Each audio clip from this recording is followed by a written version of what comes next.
I'm going to read a little bit from my new book. It's called The Heart's Progress. It's available for pre-order at plainrapbooks.com. And what else? You can contact me if you want to be on my mailing list at franwisby.com. And I'm working on memorizing this book for when I take it on the road this summer. So I'm going to try to get as far as I can get tonight with it in my back pocket. Which may not be very far, but we'll see. The heart bears the absence of your mark, but barely.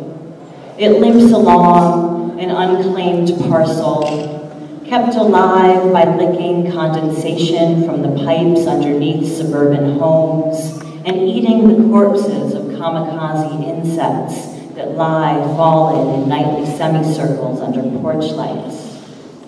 Is so much death really necessary to prop up the living?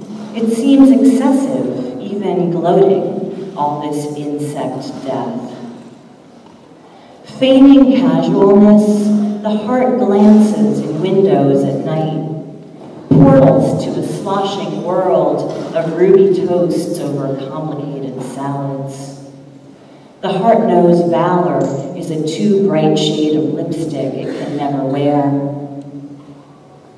It limps away, softly, footfalls going squish, squish in the waterlogged lawn. It goes to the town football field, lies down on the 50-yard line, looks up at stars or at the still traveling light from dead stars. There's no way of knowing which is which, just as there's no way of knowing from a person's eyes when you first meet them whether or not one day they will wish you dead, or whether they will be the person to teach you what you need to know to be really, actually alive. Even though everything in the universe has already happened and we are just waiting to catch up to it. We mustn't look like we're waiting, though. We must look like we haven't a care in the world. The heart goes to 7-Eleven, gets a Red Bull, cracks it open in the parking lot. That might be the end of the memory.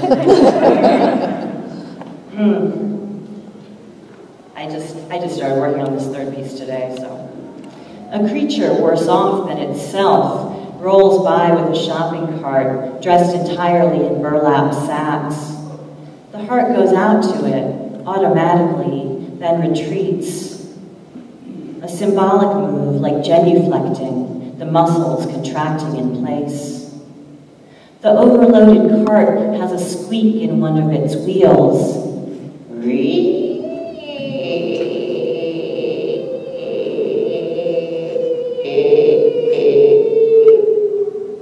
It asks. From deep inside the burlap cave, an answering moan. Faint music from within the convenience store escapes in chilled puffs every time the door opens for another trucker, another cabbie.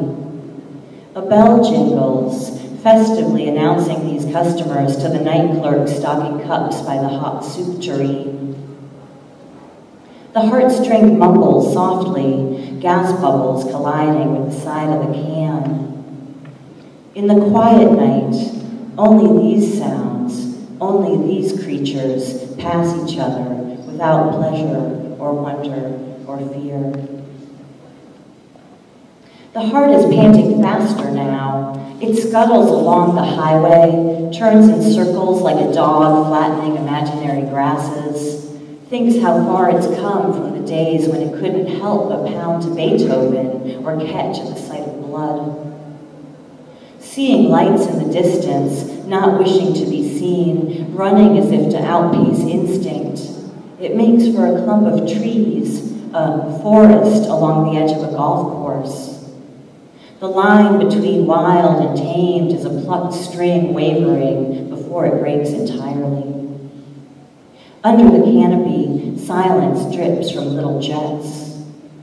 The heart wishes it were deaf to itself and could ride silence like an injunction.